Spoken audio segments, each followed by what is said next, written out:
Okay, great.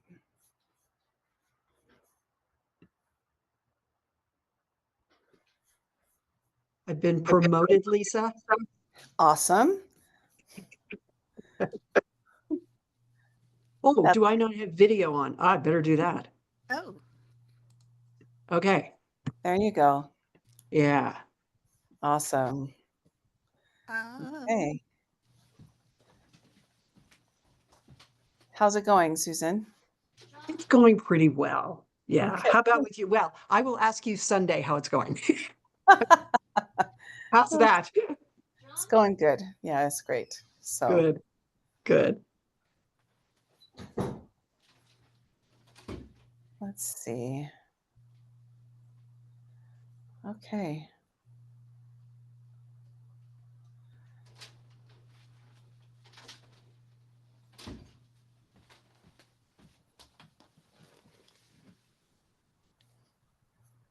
Hey, Maureen. Yes. Can you turn on your video? Apparently I can't. Hang on.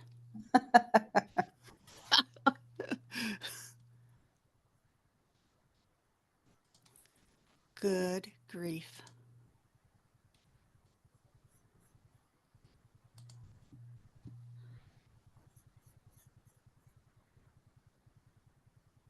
Okay.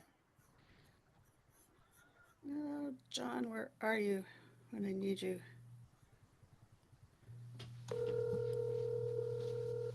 Ooh.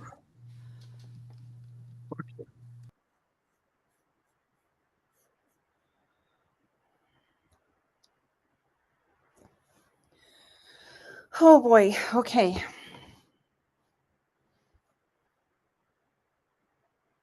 We're just about ready to start, I think. Let's see if I cannot.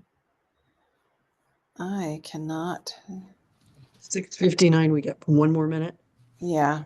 Okay. And I've got a husband coming in to fix my camera, which was working a second ago.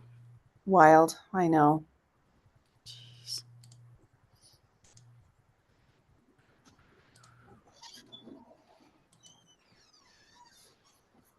Unrecognized camera 1. I'll try that. Maureen, I wonder, are you in here twice? Can I? Looks like you're on the list of attendees. Let me remove you from that. That might be the problem. Because you're also a panelist. Okay. Let me see if I can stop that. Okay. Okay.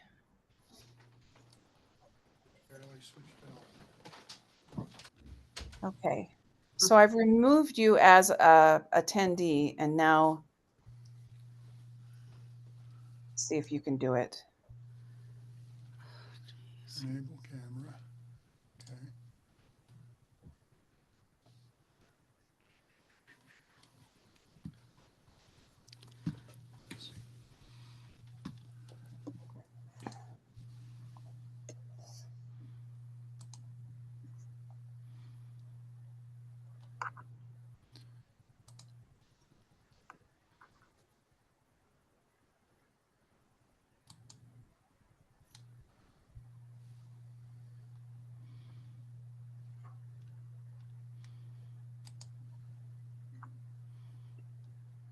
Okay.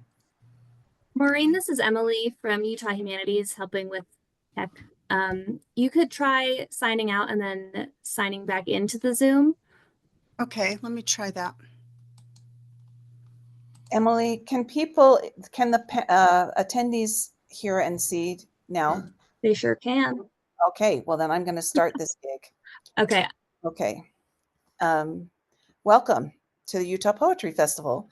This is the first of 4 headline readings. I am Lisa Bickmore, the Poet Laureate of Utah. The festival began as an initiative of my predecessor, Paisley Reckdahl, during her tenure as Poet Laureate of the state, and I'm very proud to be able to continue it. This festival would not be possible without the support, both logistical and financial, of Utah Humanities and the Division of Arts and Museums. Tonight, Emily Grubby from Utah Humanities is facilitating the Zoom. Thank you, Emily. As you know, the institutions that support and promote the arts and the humanities in our state and nationally are under severe strain and attack. So I urge you, as a citizen and as a lover and supporter of the literary and other arts, to contact your elected officials and tell them why experiences like this are important to you. I want to thank Nano Taggart, Lara Stott, Maureen Clark, and Melissa Salguero for their work in planning the festival. The lively panels that will happen this Saturday came about through their efforts, their intelligence, and their invention. A few housekeeping details. Your video and microphone as attendees are muted for the webinar, but you will be able to ask questions of our readers. You can do this by posting your questions in the Q&A, and we'll try to save a little time at the end for the readers to answer questions. Please check out the virtual book fair and reading room at the festival website. Books and other materials by all our participants, as well as many of our past participants, are available there for you to peruse and purchase. Finally, I want to thank you for being here.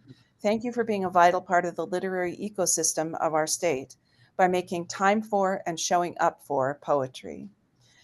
Our program tonight is very special. It's the first of, as I said, 4 headline readings, and it features 2 fine poets, Susan Sample and Maureen Clark. And I'm going to introduce them in that order and have them then, and I'm going to read their intros, and then Susan will read, and then Maureen will read. And if you have questions as we go, you can add them to the Q&A. And at the end, we will find time to pose at least a few of our questions to the readers. So let me begin by introducing you to Susan Sample. Susan Sample is a poet, writer, teacher, and editor. As writer in residence at Huntsman Cancer Institute at the University of Utah, she has guided patients, caregivers, physicians, and staff for 9 years in reflecting upon and writing about their experiences. As Associate Professor Emerita in the university's Department of Internal Medicine, she taught medical humanities and reflective writing to physicians and trainees. Her writing has appeared in recent years in many literary journals. She has published 2 chapbooks, and her first full-length collection, Trapped in the Bone House, was published in 2024 by Main Street Rag. Maureen Clark's first book, This Insatiable August, was released by Signature Books in 2024. She was nominated twice for a Pushcart Prize in 2024. Her memoir, Falling into Bountiful, Confessions of a Once Upon a Time Mormon, won honorable mention in the 2024 Utah Original Writing Competition and is forthcoming from Hypatia Press. She received an MFA from the University of Utah, where she taught writing for 20 years. She was president of Writers at Work from 1999 to 2001, and her poetry has appeared in many and numerous fine journals. Let's begin with Susan. Thank you, Lisa, very much. And I'm very honored to be here with Maureen too and reading together. So as Lisa had said, that I'm the writer in residence at Huntsman Cancer Institute. I've taught medical humanities writing. I've done some scholarly research on narratives that physicians have written about dying patients. And then at the same time, my parents were aging and dying. So it was this, my collection is kind of the confluence, or actually more of a backflow, where there was no real border between personal and professional. It just kind of all flowed together. So I'm going to start out with a poem called Backstroke is My Strength. And it actually begins on the water on the Green River going through Desolation Canyon, moves to Huntsman Cancer Hospital, and then moves to a cancer suite in California. Backstroke is my strength, I tell myself, pulling the raft's oars into my chest with a single strong motion. Cliffs rising from the river loom pale as clouds cut through with dark swaths of coal. Days later on the hospital's 4th floor, strips of worn-through marbled black linoleum on the threshold of patient rooms. The mass is darker on the X-ray of her lung, my friend tells me. The second bag of vancomycin drips silently through her IV. Ice packs balanced where her breast was. It's not as quiet in the chemotherapy suite of picked lines, Hickmans, and Ports. I listen to the rhythm of Rituxan infusing my father. His slow drip clicks like an aperture set for a long exposure. One sleeve of his favorite fleece rolled up. He calls it blue, though it is darker, navy perhaps, or cobalt. Grayer than the quilt the nurse unfurls from a blanket to cover him with 100 tiny squares tied with yarn. Azure, yes, l'azur, not the weighted blue of the bowl he ate cereal from as a boy that I found on the shelf in his apartment this morning. I took it down and rocked it in my hands, watching as waves of glaze glistened in sunlight or tears. I was at a conference last week about palliative care, and there was a physician author there talking about language and the importance of the precision in language and and she was directing this to healthcare professionals, physicians and nurses and hospice workers, and said, especially at the end of life, language is so freighted. And on one of the visits to see my dad, who was in California, I was reading a book by Susan Gubar. Some of you may be familiar with her. She was a well-known feminist scholar at Indiana University, where she's a professor emerita now. She's a cancer patient, and she wrote Reading and Writing Cancer, Words That Heal. The opposite of dying. I'm heading home. I'm reading Situations of Vertiginous Vulnerability, penned by a woman with ovarian cancer. I'm highlighting reading isn't the opposite of doing, it's the opposite of dying. I'm seated in the emergency exit row. Words would tell you things you never thought or felt below, she says. I'm balancing a yellow pad on my lap, scanning the sky between lines, power of medical attorney, call re-commode, Citibank, cost of single room, cemetery. Only haze as we ascend. For days, fires have been burning to the north and south. I want the blue of cruising altitude. The second day of my visit, I wore a blouse intense as a desert's cloudless sky. That's blue, was all my dad said. I'm still wearing the image of him from the day before, dressed completely in shades of brown, an unfamiliar shirt of autumn plaid, dark slacks, belt, socks, and slip-on shoes. Brown is opposite blue on the color wheel. Complementary brings perfection, I once read. Paint a disc in equal parts with complementary colors, rotate it rapidly, and it will transform into whitish light.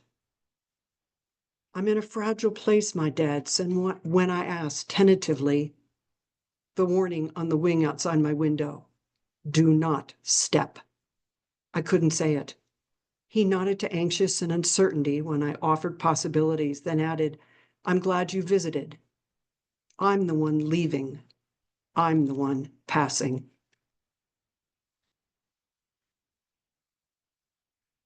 On another visit, well, no, I wasn't visiting him. He was still in California, and I was visiting my daughters in Chicago. And I happened to be there. It was not planned. I happened to be there for the Chicago Marathon. I did not run in it. I talk about running in the poem. I ran before the marathon and then watched it. I just want to make sure that I'm not claiming something here. But while I was watching it in Boys Town in Chicago, and if some of you are familiar, it's a great place to watch. It is just really crazy and wonderful and energizing, I think, for all the runners. That's what they're really trying to do. And there were these giant speakers along the route, and they were blasting out Alive by Empire of the Sun. So some of the repetitive lines are from that. It's called Chicago Marathon Remix. They're running by me, alive, alive. People, thousands running, running, running. You make me feel so alive, alive. Speakers on the sidewalk, cups of Gatorade, hundreds line the tables. Can you describe to me all the world that you see? Oh, I need it so much. Drag queen in the red tutu winks, blows me a kiss. Freedom is within you, girl. Stopping, leaning on the barricade, sun warms my back, a borrowed black fleece. World slows down as it goes. Goodbye to last night. Phone call in the taxi. Dad's in the hospital again, 1,000 miles away, away. Say hello to the future. I can't, don't want to ever leave. Just stay here on the sideline, loving every minute. So alive, alive, alive, alive.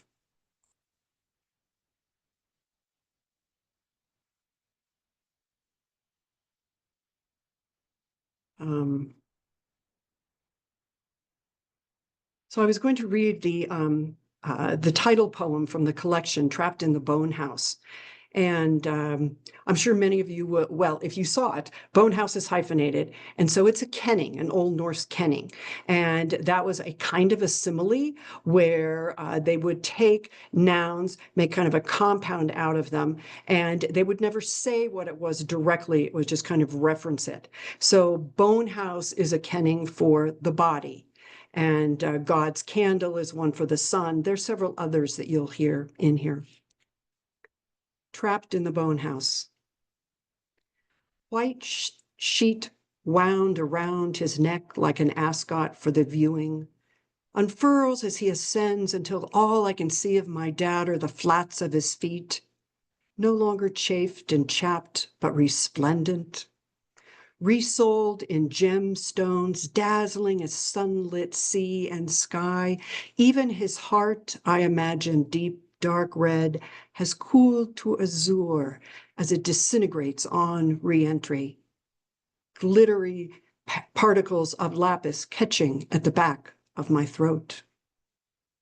I'm under house arrest, he would tell me, lodged in his recliner. Twisting in the love seat, I turn to face his shrunken body, my own so sore, sitting for hours. We are both, I think, trapped in the bone house. I let the Old Norse kenning release my mind into paradox. How can I love you without remembering the lighthouse of my childscape? Lantern keeper, beam sweeper, bell ringer, anklets of memories shackling you to the bond house of my living. Long peasant dress, overshirt, sweater, and skirt. I've bought all in shades of sapphire since you died, though I can't seem to slip my arms through the sleeves. I'm afraid my shoulders will sag if I let what I heard you say about love and perfection linger. I will suffer the fine dust of lapis into my body, exploding every daughter cell beyond the spectrum into radiance exhilarating as God's candle.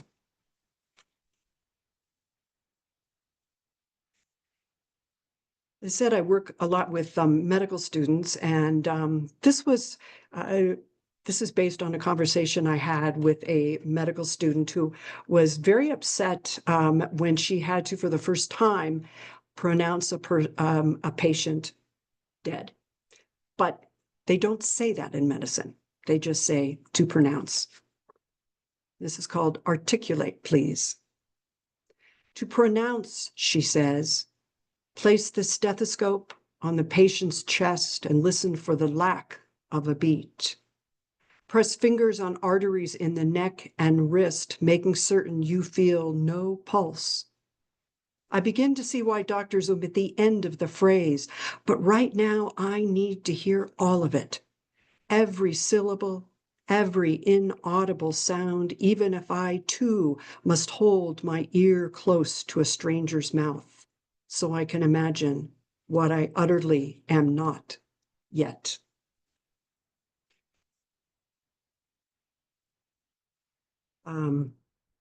I work with patients. I don't usually write about patients, but again, it's the words and the language sometime. That there was one man, and it ended up at the time we didn't realize. We knew his dying was going to be imminent, but it was actually like 2 days away. We didn't realize that. But I was so struck by one of the words he used. It just seemed so incongruous when we were working together. So it's called Vacant Won't Leave Me. I imagine a house, framing completed, insulation installed, exterior finished, walkways and driveway graded and poured. Inside, casements for doors missing. 5 years, he said, I was vacant in their life. Wasn't fair. How many times I wanted, accident on the job, meds for pain, then regrets, refills, and more on the streets.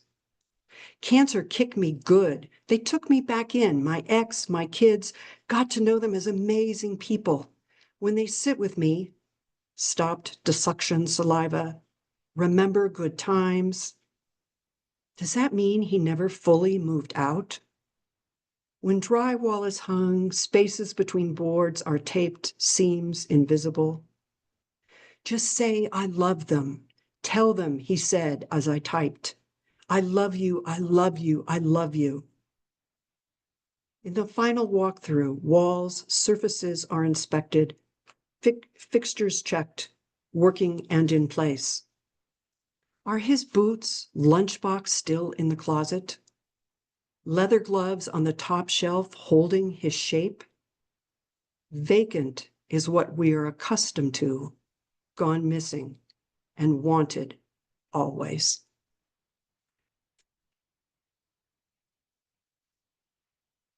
As you can tell, absence and presence is kind of a theme that goes back and forth in a number of these. And this next poem is about a remembrance ceremony that were held for many years in the fall and at Huntsman. And it was a chance for patients and family, for family members and the medical staff to remember and to memorialize the patients and the people who had died that previous year. And one of the last years that we had done it, it was during COVID. And so we had a virtual remembrance ceremony. And so those of us who were participating in the ceremony gathered in this auditorium. And this is about kind of what happened after. So we were in an auditorium and the screen had been pulled down. It says, when the screen retracts, we turn to each other, doctors, nurse, therapists, chaplains, 9 in a hospital auditorium for 300. Photos of the recently deceased, fully fleshed in living color, dissolved into the digital. What we just said, consoling unseen family members, not forgotten, sadness, yes, but love alive, seems safe, our mouths remasked. Until we gather off stage, there something begins to form, indistinct from ourself. All our grief, sorrow, and despair, stunning as the ruby pendant just above the neckline of his nursing scrubs, brilliant as it rises with his breath. And the last one I'll share is called After the Funeral. The daughter in the sleeveless black dress won't let go. Her fingers latch onto mine, greedier than her smooth, thin lips that tremble as she tries to smile. Perhaps in the lines of friends that follow, the feel of our flesh in the hollow of hers, she finds comfort, I think, letting her, then her father, hold on a long time. Days, weeks later, as I pull into the outermost lot near the mouth of the canyon, I feel the gravity of death, how the absence of one makes the bodies of the living so much fuller. Every breath pulls me closer to who I am. Thank you.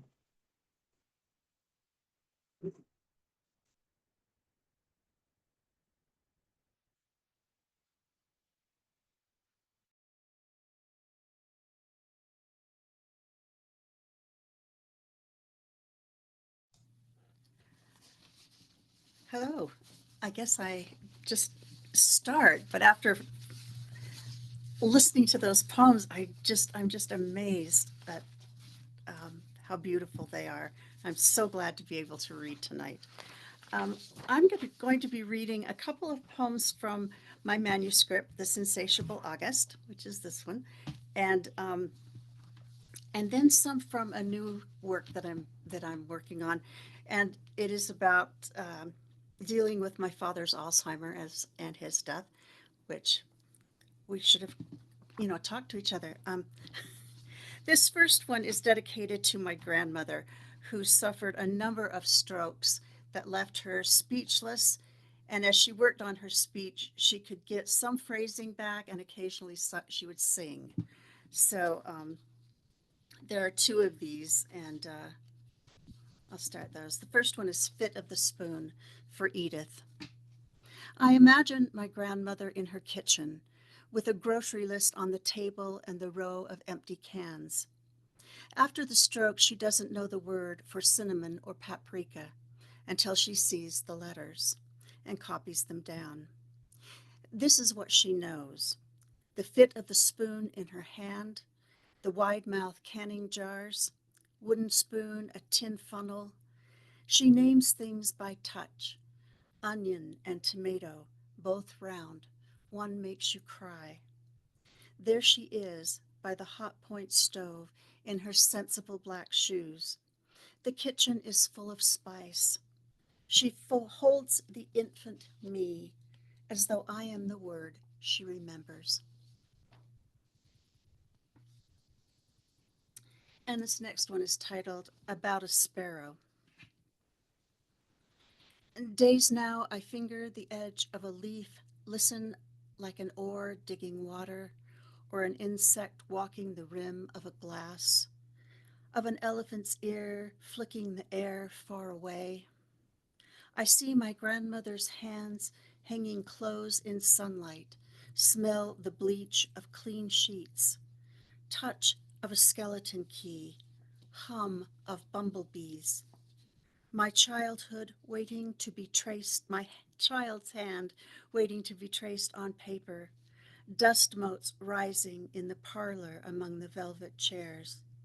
Between pages of a picture book and the fragrance of sweet honeysuckle, locust shadows sweep the sidewalks lazily back and forth. And my grandmother sings a little, though she can no longer talk. Something about a sparrow, feeling the small heart of its whole universe in your hands.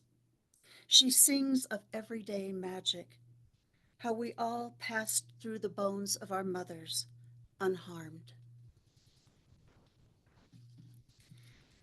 These next poems are from a manuscript I'm working on called A Country Without You, and these are the ones that are about my father.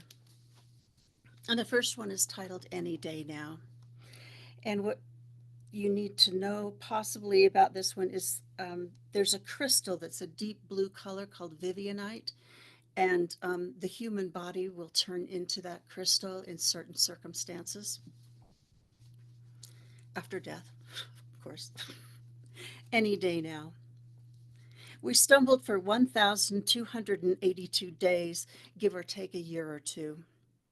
And every day he was a different man, changed by a disease whose forgetfulness was not about names or events, but forgetting how to turn verbs into action, shaving and eating and walking, followed by the months where verbs were meaningless, like putting on clothes, tying shoes, brushing teeth, brain shrinking towards blankness. We want to forget the blood moon rising in his eyes, the empty look of him, a hellish going any day now. There is no comfort saying this. It's long before his time and bitter. If we lived in an ice age, he might eventually become a few crystals of deep blue vivianite. When he can't remember how to breathe, he'll go, leaving a sack of bones in the hospital bed. I heard this term, I probably on NPR, paradoxical lucidity, and it seemed to be exactly what Alzheimer's feels like. Paradoxical lucidity. In the future, we will say that you suffered Alzheimer's, though suffer is not the right word. You stumbled, you stuttered, you were submerged, you lost your keys, missed the exit, forgot how to make change, could not lift your foot over the threshold into the shower, forgot why you held a toothbrush, what the soap was for. Every morning, a new landscape of foreign grasses to navigate. Mom found you standing in the pasture at 3 a.m., crying. You sit beneath your oil painting of ducks taking off in the sunset, in that god awful recliner. Your brushes barely dry, and know nothing of yourself, the artist, the jewelry maker, your marksmanship with a gun, and ask, are you the girl who brings the lunch? And I am. One lucid moment in a paradoxical world. I'm going to take a drink of water because my mouth is very dry. Most Alzheimer's patients go on walkabout. They leave home walking or driving, and families are panicked trying to find them. And my poem is about that. Ghosts in my camera, with an epigraph from Rumi. Some torn places cannot be patched. I took photographs of ghosts on the way to class. Fallen leaves printed on pavement by last night's rain. Autumn sun leaching the tannins. By the time the news reached me, he'd been driving for hours. He didn't know where, only that he needed to get someplace. Didn't know which way was home, forgot to leave breadcrumbs or pebbles, not sure it was November. Evening was coming on, cold, and it would get colder. He has been driving since early morning while we listened for the phone. He drives, and so do we, in shifts to all the places he knows, but he doesn't know them anymore. We can't help it. We drive in circles anyway. We find a recent picture for the silver alert. Pray he will pull over and hold still long enough for someone to find him. And finally he does. He parks in front of a house long enough that the man who lives there comes out to see what is wrong and then calls an ambulance. And at the hospital, Dad waits for something familiar but doesn't know what or who he is. The police call us just before the nightly news, and we let out the breath we have been holding all day. The ghosts in my camera were captured in another life. We take Dad home in blue hospital scrubs, wearing a diaper. This man, who wore a silver star on his chest and carried a gun. And at home, we hold each other like the family we are supposed to be. Mom takes the keys from him. By the time we drive back to pick up the car, the kind man has cleaned the driver's side upholstery.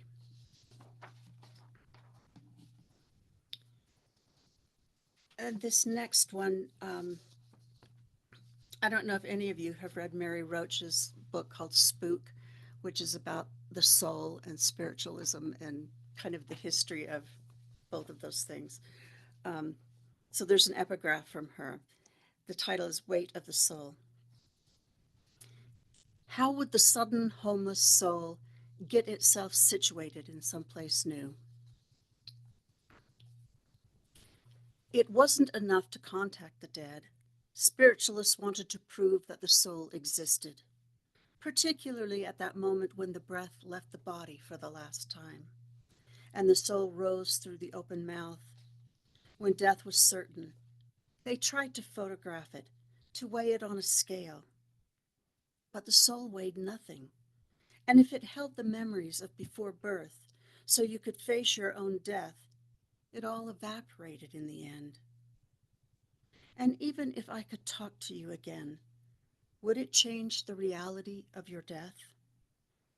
Perhaps that last breath flickered like a silent movie, and if nothing else, when your soul left your body, though it can't be proved, I hope it rose from you like a kite and got stuck in a tree somewhere.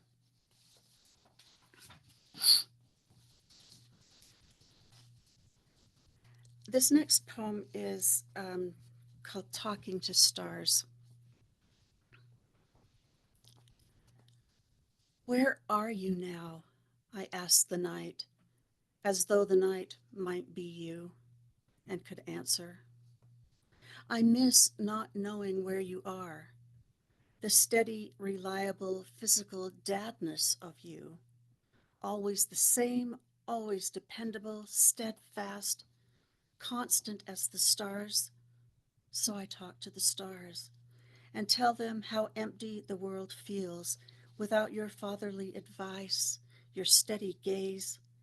When I ask why my sister dislikes me, you never say she doesn't. You just hold me as though I'm still a girl and not almost 70. I miss that truthfulness that doesn't know the answer, so is silent. And maybe that's why the night feels so full of you. I don't know how much time I have left. And I asked Lisa. You could read for 10 or more minutes. Okay, I'm going to read a few poems from another manuscript I'm working on called Dark Time of the Confusion. And in 2004, my husband and I went to Scotland, and we were in Edinburgh. And at the bottom of Castle Hill, there's a plaque on a wall that's supposed to be an apology for the women that were killed during the witchcraft craze. And it reads more like well, yeah, we killed a lot of women, but things were superstitious back then. And it really made me angry. And I started really studying witch trials around the world. And I've been doing that now for about 20 years. Um, and I've been starting to write poems about what things were going on in the world when that was happening.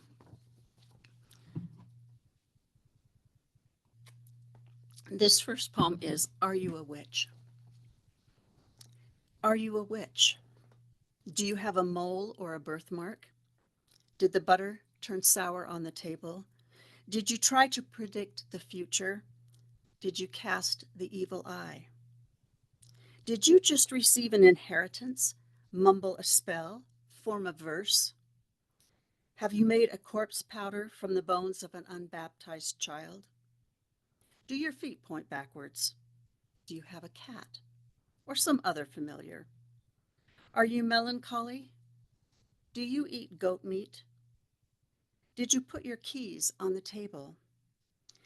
Did you open and close the scissors but not cut anything? Did you cut your nails after dark? Are you visited by the headache demon? Have you created a curse tablet? Were you unable to eat the cheese sandwich? Have you cut the turf from under a person's steps? To get rid of your husband, have you stripped naked, rolled yourself in honey and oats, and then made a bread which you made him eat? Can you fly through the air? Can you walk on water? Through walls? Do you carry any instruments of conjuring? Do you have pins in your collar? Have you disordered a man's mind? Have you found a beehive? You are lucky. If you find 3, you are a witch. And this next one is titled Who Gets Paid? The witch finder who's been watching. The deputy who goes to her home and takes her to the goal. The blacksmith who makes the shackles and chains. The neighbor women who shave her body. the witch pricker who finds the mark, the record keeper who knows how to write, the jurors who don't, the judge who presides, the clergyman who hears her last confession, the torturer for his various talents, the innkeeper where the dignitaries stay, the man who strangles her, or the men who gather wood and build the pyre, or the man who sells the rope, the hangman who knows how to hang, who removes the body to the burial place of criminals and witches, the innkeeper again, for the beer in payment for a job well done. And this last poem then is How to Treat a Witch. Walk into her presence backwards so she can't give you the evil eye. Shave all the hair off her body to look for a devil's mark. Have herbs and salt with you that were consecrated on Palm Sunday. Unless you're a Puritan, then forget the salt and Palm Sunday. Do not let her touch you, and watch out for bottles, rags, mirrors, wax figures, medallions. Give her the water test. If she lives, put her in a ligature. Try the red-hot poker until her legs fall off. Don't let her speak as she walks to the stand or the gallows. Don't let her touch you, especially your bare skin. Hang a pouch around your neck made of beeswax, consecrated salt and herbs. It will protect you at the trial. She might bring a magic talisman with her. Make sure your salt is consecrated on Palm Sunday, as well as the herbs, unless you're a Puritan. Then forget the salt and keep her at arm's length. Walk into her presence backwards once all her hair is shaved off. Thank you.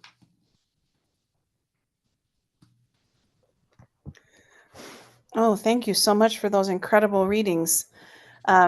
As I've said, if anyone has questions that they would like to ask these readers, I'm sure that they would be glad to entertain them. And I'm going to start with one. I noticed that both of you work at intersections of discourse worlds. So, in particular, Maureen, I'm thinking of your witch poems, where you've done a lot of reading and borrowed even some factual language, and Susan, of course, yours is at an intersection of medicine and poetry. Tell us a little bit about how you think about those discourse worlds and their respective languages and vocabularies, and how you work with them. Either of you could start. Oh, Why don't you start, since you just read the poems about witchcraft, Maureen, which were wonderful. okay. Thank you. You know, I've done so much reading, and when I first started writing the poems, um, I tried not to use the language from the text that I'd read, and it just wasn't possible. It didn't give the same feeling to the poems. It didn't communicate what I wanted it to communicate, which is what things sounded like then. The title of this manuscript that I'm working on is Dark Time of the Confusions, which is how the leaders in Salem wrote about the Salem witch trials. They didn't call it the witch trials, they called it the Dark Time of the Confusions, which just amazed me and I loved it. So yeah, I think it just didn't translate the way I wanted it to without that language. Um, the medical discourse is fascinating on many different ways. That so often words are used in medicine and have a very different meanings. For instance, if you go see your physician, you'd like to, you think of yourself as, I'm kind of a special person or whatever. But if you have tests done, you want them to be unremarkable. that anything is remarkable, which we might say, oh, that's really good. No, that's not what you want to be. You want to be you want your test to be unremarkable. So there are a lot of different words that, especially in neurology, and they're not coming to mind right now, but where they have a very different meaning. And but I think, like in the poem I read about, where there it's always to pronounce someone, and that still bothers me. That it's just like that. It seems like you don't say everything, because then that allows you to distance yourself, which is necessary to a certain degree. It definitely is, but that can. That also can have some negative effects too, and I think that working with writing and reflective writing with people with professionals in medicine and trainees in medicine is to try and help increase that awareness of how you use the language, and because you're using it in a very different way than often the people that you're treating use it. So there's a real disconnect right there. Yeah, very true. Thank you so much. Dana Henry Martin asks if you've published any of those witch poems, Maureen, because they're wonderful. Yes, I have. I have published all three of those in various journals. One is Gyroscope. Um, I should have it right out here so I can find out. Um, yeah, they've all three been published. I've got a huge section of them, and most of them have been picked up. They're informative in a way that's Mm. interesting. And one of the reasons that I started really getting into this, besides just the witches themselves, was the fact that the witch trial started coming up in political language too, and speaking of things that mean something different in different contexts. I found that really interesting. Okay, I have a couple of questions in the Q&A. One is from Anthony Robbins, who says, it felt like these poems dealt with negative emotions. Do you feel like we need poetry to deal with negative emotions more than we needed to deal with positive emotions? Not necessarily. Not necessarily. Um, Although I do think that writing um, helps us to find language for emotions um, that are dark, or that are connected to death. I try to write humorous poems and use those um, at different spaces in a manuscript, just because I think we need that. We need the jollity of letting language help us do that too. And I do encourage people to, and although I guess I haven't really followed through on that, but writing poems about joy and what you find joy in. And so I've been doing that with patients. But I think people, and it's been said by many people that when we're really happy, we just embody that happiness. We just live that happiness. We're not trying to understand it. And so that may not send us back to reflect on it unless we really need it. Whereas opposed to if we are struggling, if there's something very difficult or some very difficult emotions that we are confronting, we're trying to understand them too, and to make some kind of sense of them. And I think poetry is so well suited to that, because it doesn't necessarily offer the answers either, but it just brings the questions and different insights into the foreground. Thank you both. Here's one more question that is sort of aligned with that. Sunny Wilkinson asks, you both have very vulnerable personal poems. Was it difficult to come to a place in your life when you could express those? Did you feel like you had to wait for certain people to pass away, or separate yourself from some people or moments to be able to write completely freely? Hmm. That's a good question. Um, I didn't, and I think it's probably because my father was not there for a long time. Um, he, between his diagnosis and his death, there were 5 years, and he stopped being able to communicate maybe 3 years into that. And I mean, there were occasions when he could talk, but um, he left so much earlier than he died. And so it was a way for me to be able to continue to go out and visit him and to deal with what we were dealing with. I wrote poems about my mother's dying process. But like your dad, Maureen, she had dementia, was an Alzheimer's. It was another type of very rapid onset dementia. So she was unaware of that. I published some of those, and my father had those. He read them. I think he shared them with some people. He didn't discuss anything that I had really written, but he did read those. And I don't think I shared any of the ones that I wrote about him. But there are some things I'm working on now about my parents that I would I waited until they passed on until I started writing about some of that. So yeah. And I noticed that I shared the poems about my father with my mother as part of a process for us to be able to talk about the Alzheimer's, and what it felt like as we were dealing with it, because she was, obviously his caretaker 24/7, and I don't think she had much time to think about what she was doing. She just did it. She just, you know, took care of him. So I think you're right on that about how sometimes these poems can open the conversations with other family members, surviving family members. And uh, that's been a very rich and I think a very healing process. yeah, I think it is too.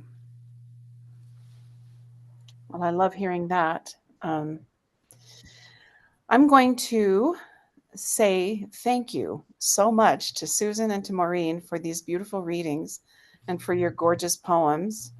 I just want to remind everyone that in the virtual book fair, there are links to both of their most recent books, Trapped in the Bone House and This Insatiable August. So take a look and purchase a book. And I hope that you will please register for and attend any and all of the rest of the festival events, which you can find on the Poetry Festival website, utahpoetryfestival.wordpress.com. Thank you, Emily Grubby, for supporting us tonight with Zoom, and thank you all for being here. I hope to see you again. Good night. Thank you so much.